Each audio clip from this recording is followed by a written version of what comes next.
Hollywood is a world built on the illusion of forever. We see the red carpets, the multi-million-dollar contracts, and the smiling faces on hit TV shows, and we assume these icons are untouchable. But behind the velvet curtain, there is a much colder reality. In the hills of Los Angeles, talent is a commodity, but obedience is the true currency. Tonight, we're stepping into the shadows of the industry, the moments where the biggest names in entertainment were told to get out. We're talking about the messy exits, the explosive set fights, and the calculated blacklisting that can erase a persona overnight. How did a gritty artist like Billy Bob Thornton clash with the plastic world of 90-second sitcoms? Why was Keanu Reeves, the internet's most beloved hero, sent to movie jail for an entire decade? And what happens when a socialite like Zsa Zsa Gabor becomes too unpredictable for the networks to control? It turns out, getting fired was the best thing that ever happened to them. This is the price of being an original in a world of copies. Long before he was the Oscar-winning mastermind behind Sling Blade, or the chilling antagonist of Fargo. Lord have mercy. I know all you guys. My mom, my wife, my buddy Dwight, who are here. My little boys, Willie and Harry. My brothers, John and Jimmy. Harvey Weinstein, Bob Weinstein, God bless them. Larry Meister's at the shooting gallery. Miss Elizabeth Taylor. And, Billy Bob Thornton was a working actor trying to survive the rigid, sanitized world of the 1990s television circuit. For 3 seasons, he played the character of Billy Bob Davis on the CBS hit Hearts Afire. On the surface, it was the ultimate success story: steady pay, high ratings, and a co-starring role alongside the legendary John Ritter. But for Thornton, the set of a hit show felt less like a career peak and more like a velvet-lined prison. The friction wasn't just about lines on a page. It was a fundamental clash of cultures. Billy Bob was a man of the South, raised in poverty in Arkansas, fueled by the grit of the blues and the raw intensity of method acting. The network executives, however, wanted safe. They wanted punchlines delivered on cue and characters that didn't challenge the audience. Thornton famously reflected that he was a guy who wanted to make art in a place that only wanted to make commercials. As the seasons progressed, the whispers began. Thornton was labeled difficult. He wasn't just an actor, he was a writer with a vision that didn't involve a laugh track. He reportedly clashed with producers over the direction of his character, refusing to play the lovable sidekick trope. He was simmering with a creative rage that the plastic world of network TV couldn't contain. The industry friction eventually reached a breaking point. While he wasn't always escorted out by security, the message was clear. His brand of intensity wasn't welcome in the living rooms of Middle America. He was effectively phased out of the traditional TV circuit, labeled a liability by the very people who controlled the airwaves. But this firing from the mainstream was his greatest gift. It's on the record that you didn't get along with your father. There was a case of abuse. How difficult, how hard was the abuse? Physically, it was pretty hard. Emotionally, it was pretty hard. Because all you want to do, and we're raised in a similar area, and as a man, and it's real hard to get across to people, especially in the current society. In the quiet moments between takes on a show he hated, Billy Bob had been scribbling notes on napkins and scrap paper. Those notes would eventually become the script for Sling Blade.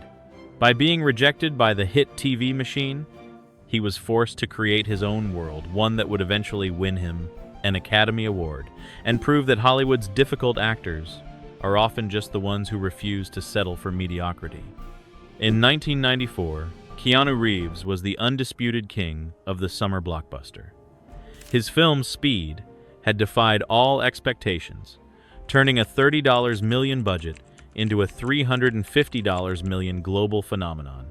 The ambition of the film is to really put you in a place sympathetically. You know, you're in the point of view of the characters that you're watching, and that because of the acting and because of the tone of the film, and that there's a certain humanity in it, so that you're watching people that you see every day. Everyone has a very kind of, not everyman, but a life-like appearance, a portrayal, you know, that it's connected to what we live in. Naturally, 20th Century Fox wanted to strike while the iron was hot. They came to Keanu with a contract that would make most actors' heads spin. A staggering $12 million to reprise his role as Jack Traven in the sequel, Speed 2. Cruise control. But Keanu did something that terrified the studio system. He read the script. Keanu famously looked at the premise, a runaway cruise ship, and told the director that while he loved the team, he just couldn't do it. His reasoning was simple but devastating to the studio. A cruise ship is even slower than a bus. He wasn't interested in a massive paycheck for a project he didn't believe in. Instead of the sun-drenched sets of a Hollywood sequel, he chose the freezing cold of Winnipeg, Canada, to play the title role in a regional theater production of Hamlet for a fraction of the pay.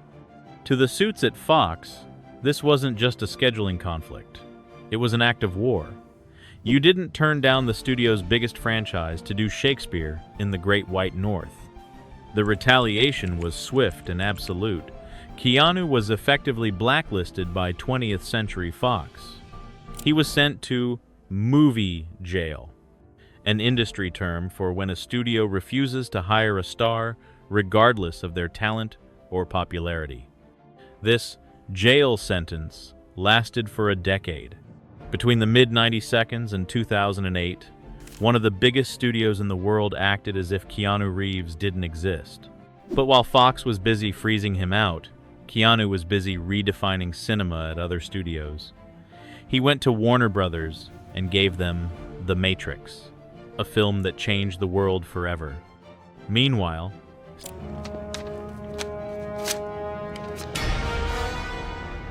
He said you set him free. Is everything all right, sir? The meeting is over. Retreat to your exits. Agents are coming. Agent? Go.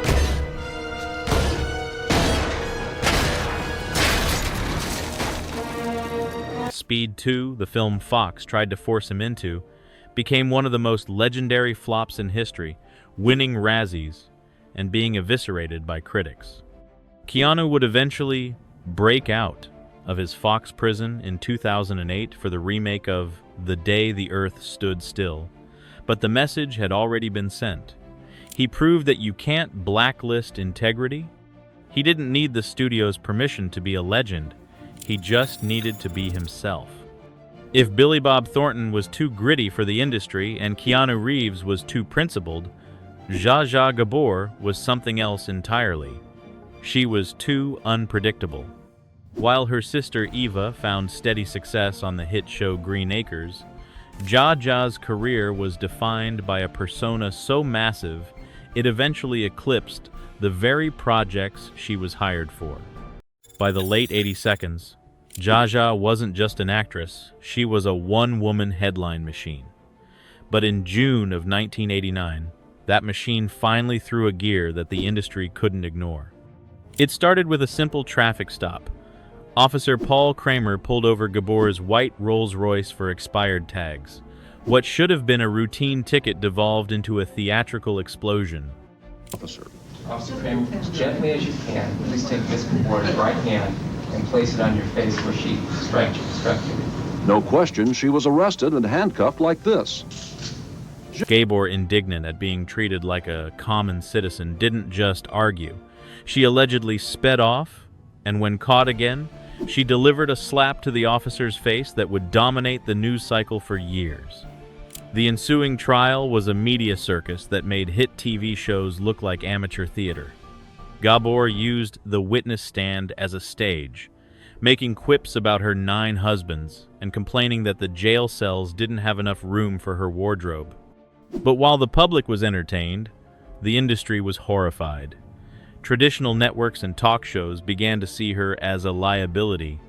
She was banned from certain sets and quietly fired from the guest lists of prestige broadcasts. Producers feared her chaos would derail their carefully scripted productions. She was labeled too hot to handle, a star whose legal baggage outweighed her box office draw. But Zsa Zsa did what only a true icon can. She leaned into the fire. Instead of fading away, she turned her infamy into a brand. She parodied her own arrest in films and commercials, proving that being unhireable by the old guard was just an opportunity to become the world's first professional socialite. She didn't need a hit TV show to stay relevant. She simply needed to be Zsa Zsa. At the end of the day, these stories reveal a fundamental truth about the entertainment industry. Hollywood is a machine designed to produce certainty. It wants actors who show up, say the lines, and fit into the pre-made boxes of action hero, sitcom sidekick, or glamorous guest. When a star breaks that mold, whether through artistic integrity, moral defiance, or sheer, unadulterated chaos, the machine reacts by trying to eject them.